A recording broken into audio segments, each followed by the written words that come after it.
Assalamualaikum warahmatullahi wabarakatuh. Hari ini kita akan belajar mengenai materi isomer.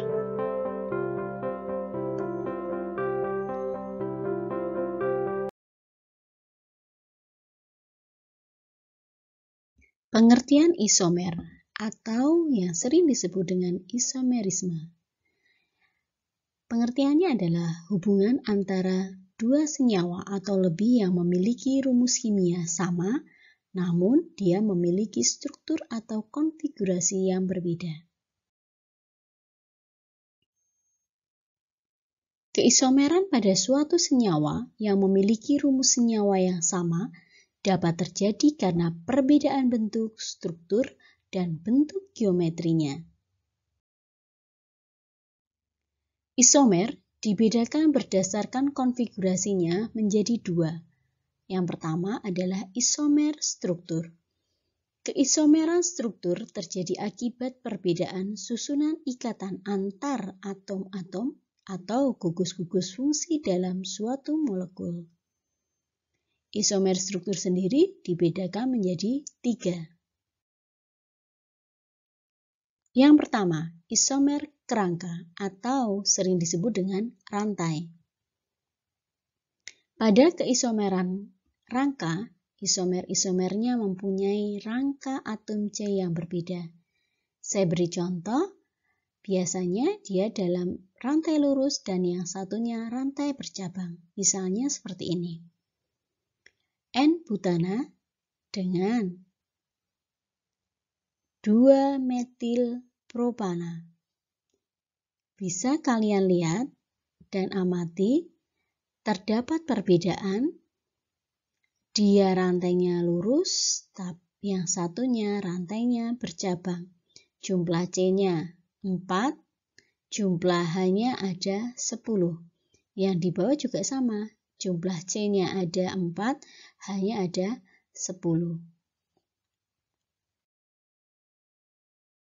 Isomer yang kedua adalah isomer posisi. Isomer posisi, senyawa-senyawa yang merupakan isomer posisi mempunyai rumus molekul dan rumus fungsi yang sama. Namun, posisi gugus pada kerangka berbeda. Biasanya posisinya di nomor 1 yang senyawa keduanya di nomor 2. Misalnya ini, 1 butena dengan 2 butena. Terlihat tampak bahwa posisi ikatan rangkapnya senyawa nomor 1 di nomor 1, senyawa nomor 2 di nomor 2. Sehingga kalau diamati jumlah C-nya sama, hanya sama. Yang berbeda hanya posisi ikatan rangkapnya. Yang ketiga adalah isomer fungsi. Keisomeran gugus fungsi terdapat pada senyawa-senyawa dengan rumus molekul sama, namun dia berbeda gugus fungsi. Ada 4 isomer fungsi. Yang pertama adalah alkanol atau alkohol dengan alkoksi-alkana atau eter. Rumus umumnya adalah CnH2n plus 2O. Contohnya, yang satu etanol, yang satu metoksimetana. Terlihat gugus fungsinya berbeda. Di sini gugus fungsinya alkohol, yang di sini gugus fungsinya eter. Ini nanti akan dipelajari di kelas 3.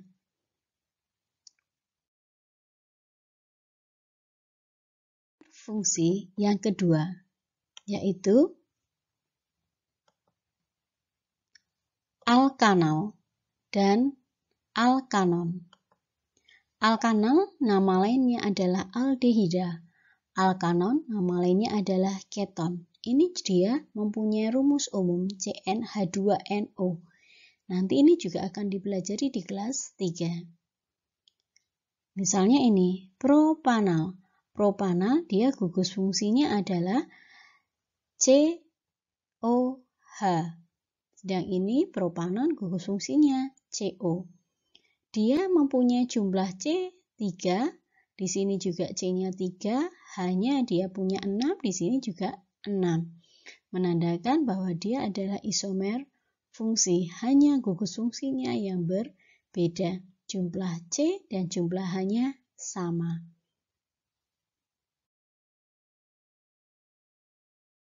Isomer fungsi yang C adalah asam alkanoat atau asam karboksila dengan alkil alkanoat atau yang sering disebut dengan ester.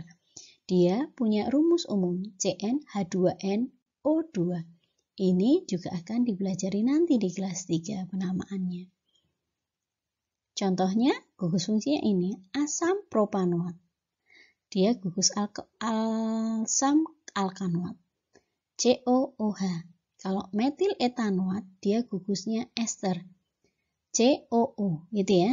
Jadi terlihat bahwa gugus fungsinya berbeda, tetapi jumlah C-nya dan jumlah H-nya serta jumlah O-nya sama.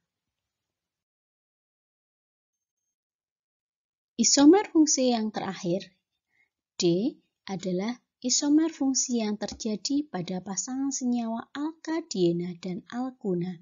Mereka mempunyai rumus umum CnH2n-2. Contohnya sebagai berikut. Dia jumlah C-nya sama, hanya di sini alkadiena atau ikatan rangkap 2-nya ada 2, maka disebut dengan 1,3 butadiena. Dia memiliki rumus isomer fungsi dengan butuna. Jadi ikatan rangkapnya 2, di sini ikatan rangkap 3-nya itu hanya ada 1. Jumlah C dan H-nya sama, hanya ini ikatan rangkap 2-nya ada 2, di sini ikatan rangkap 3-nya hanya ada 1. Isomer dibedakan berdasarkan konfigurasinya. Yang kedua adalah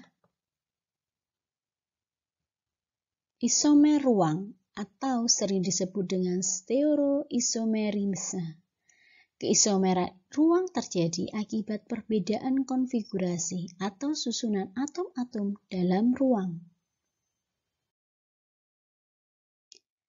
Dia dibedakan menjadi 2. Yang pertama adalah isomer geometri. Isomer geometri terjadi karena keterbatasan rotasi bebas pada suatu ikatan dalam molekul.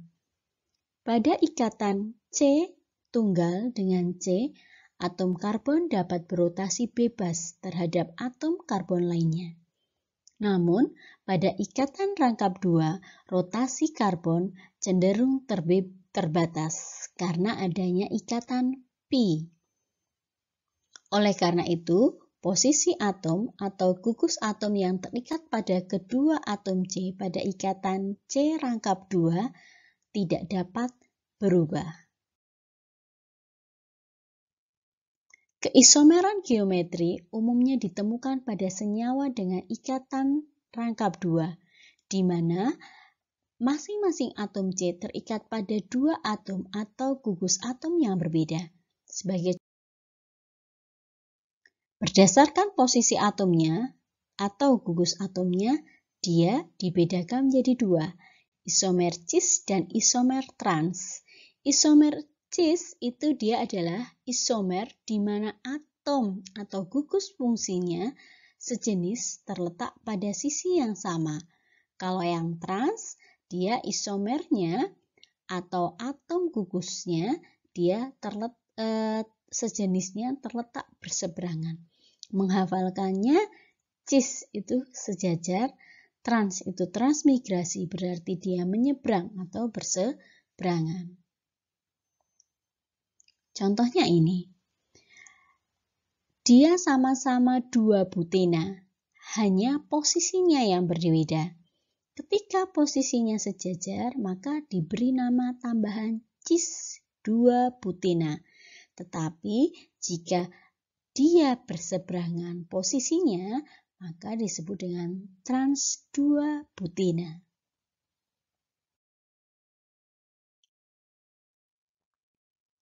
Isomer ruang yang kedua adalah isomer optis. Keisomeran optis terjadi jika senyawa memiliki suatu atom asimetris. Pada senyawa karbon, keisomeran optis terjadi pada senyawa yang mempunyai atom karbon asimetris, yaitu atom karbon yang terikat pada 4 atom atau gugus atom yang berbeda. Jika 2 atom pada gugus atau pada atom asimetris tersebut ditukarkan posisinya, maka akan terbentuk 2 molekul yang berbeda, tetapi dia merupakan bayangan cermin dari satu sama lainnya. Kedua molekul ini tidak dapat saling ditindihkan satu sama lainnya. Karena apa? Karena dia non-superimposible. Sifatnya tidak saling tumpang tindih seperti tangan kiri di atas tangan kanan di bawah atau sebaliknya. Kondisi ini disebut dengan chiral. Isomer-isomer optis itu dia tidak dapat dibedakan berdasarkan sifat fisiknya, serta titik didih dan titik leleh, sebagaimana isomer-isomer jenis lainnya yang telah saya jelaskan sebelumnya. Satu-satunya sifat fisik yang dapat membedakan sifat optis adalah sifat optis sendiri. Kemampuan untuk memutar atau merotasikan bidang cahaya terpolarisasi, senyawa dapat memutar polarisasi cahaya yang disebut dengan optis aktif. Contohnya sebagai berikut. Nah, posisinya CH2H5 tadinya dia posisinya di belakang, tapi ketika dia diisomerkan optis, posisinya menjadi di depan. Gitu ya. Ibaratnya kita memisalkan seperti kita bercermin. Ketika bercermin, hidung kita ini berada di depan, gitu ya. Rambutnya berada di belakang, gitu ya. Nah, menurut aturan Lebel-Van Hove, bahwa jumlah maksimum isomer optis pada senyawa karbon yang tidak memiliki bidang simetris internal adalah sebanyak 2N, di mana N adalah jumlah atom karbon chiral. Jadi, senyawa yang mempunyai 3 atom karbon chiral akan memiliki isomer sebanyak 2/3, yaitu 8 isomer optis.